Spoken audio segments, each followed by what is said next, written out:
Olá, amigos da TV Justiça, está no ar mais uma edição do nosso programa Prova Final. Eu sou Maria Patrícia Vanzolini, professora de Direito Penal, e esse programa é uma parceria da TV Justiça com a rede de ensino LFG. O nosso programa aqui é dividido em 3 blocos. No primeiro bloco, você vai ter uma pequena explicação sobre o tema do dia, o tema que eu escolhi para conversar com você no dia de hoje. O segundo bloco se chama Pergunte ao Professor. Eu vou responder a perguntas de candidatos do Brasil inteiro a respeito daquele tema. E o terceiro bloco é o X da questão. Aí nós vamos resolver problemas de exames de OAB passados a respeito daquele tema. Você já pensou que basta o encontro de 2 células pequenininhas para o milagre da vida começar? Não precisa de mais nada.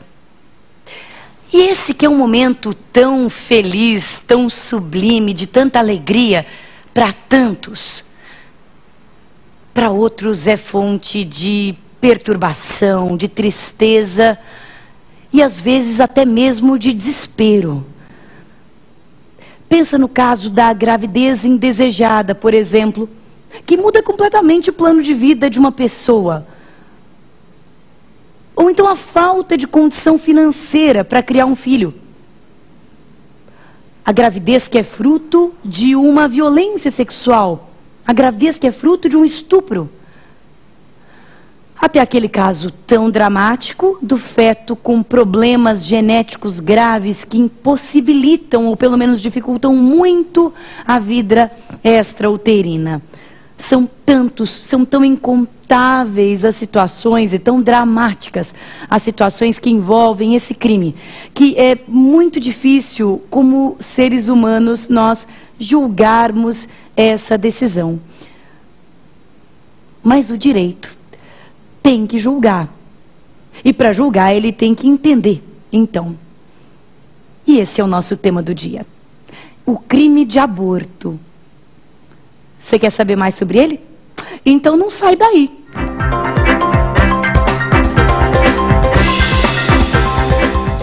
Bem, se a gente vai falar de aborto, é bom que fique claro desde o começo o que é aborto. Será que você sabe o que é aborto? Qual é a definição de aborto?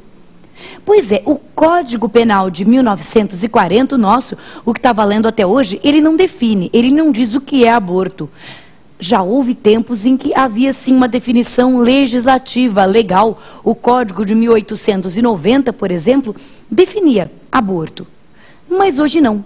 Então cabe a nós, doutrinadores, claro que com o apoio da medicina legal, definirmos o que é aborto para o direito penal. Então, anota aí, o aborto é a interrupção da gravidez com a morte do produto da concepção. É a interrupção da gravidez com a morte do produto da concepção. Começa daí um pouco de estranhamento, né? Alguns alunos me perguntam, produto? Mas isso é uma maneira respeitosa de se referir àquele bebezinho, àquele feto? Ele chama produto, é assim que a gente chama? Eu explico, eu vou chamar de produto, porque o produto da concepção é um nome que abrange a vida em todas as suas etapas. Porque o aborto protege a vida a partir de todas as suas etapas intrauterinas. Eu já explico. A primeira questão que pode cair no teu concurso, ou enfim, que é interessante a gente saber para a nossa vida prática, muito interessante mesmo, inclusive para a vida prática, é saber a partir de quando pode existir o aborto. Percebe? A partir de quando é que o direito penal proíbe a interrupção da gravidez? A partir de quando a gravidez propriamente dita. Você já ouviu falar em DIU? Dispositivo intrauterino? Você sabe como é que funciona um DIU? Vou te contar. O DIU é um dispositivo colocado dentro do útero da mulher que tem 2 ações. Uma ação é contraceptiva. O material do qual é feito o DIU impede a própria fecundação. Mas se essa etapa falhar, o DIU ele tem uma segunda ação.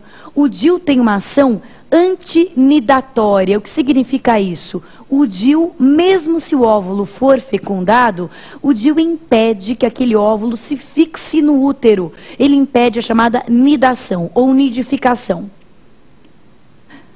Isso quer dizer que o DIU pode muito bem expulsar um óvulo já fecundado. E aí? Isso é vida? Mas a questão é, se isso for vida, isto é vida protegida pelo direito? A questão é, a partir de quando o direito protege a vida? Muito bem, existem aqui duas correntes, é interessante saber para a nossa vida prática, é interessante saber para fim de concurso público. Existem basicamente duas correntes que hoje disputam a primazia sobre a definição do momento em que se inicia a proteção jurídica da vida. Veja, é diferente de uma discussão puramente biológica, quando começa a vida biologicamente falando. Não, o que eu estou investigando aqui contigo é a partir de que momento começa a proteção jurídica da vida, a partir de que momento a vida começa a ser um bem jurídico tutelado pelo Estado e, mais especificamente, pelo direito penal. Existem duas correntes. A primeira corrente é a corrente da concepção ou da fecundação. A partir do momento em que o espermatozoide penetra no óvulo, você sabe que ele entra, ele rompe a membrana do óvulo e ali aqueles 23 cromossomos do espermatozoide, que é uma célula haploide, do mesmo jeito que o óvulo, não é mesmo? As nossas células humanas têm 46 cromossomos, como você sabe, mas os nossos gametas reprodutivos têm 23, né? Para que quando eles se juntem possa dar 46.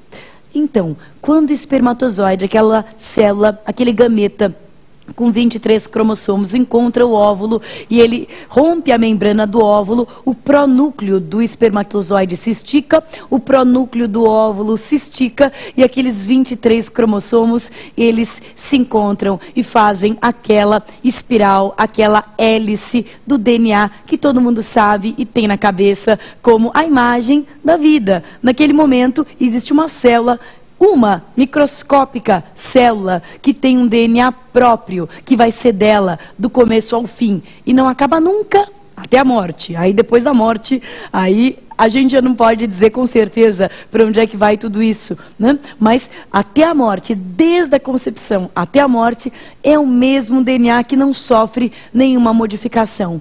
Portanto, para a teoria da concepção, é a partir daí que se inicia a vida humana, a partir da fecundação, da formação do ovo, né, que é a célula inicial do ser humano, e, portanto, a partir daí é que há aborto. Se eu impedir esse ovo de se desenvolver, de se fixar no útero, então já há aborto.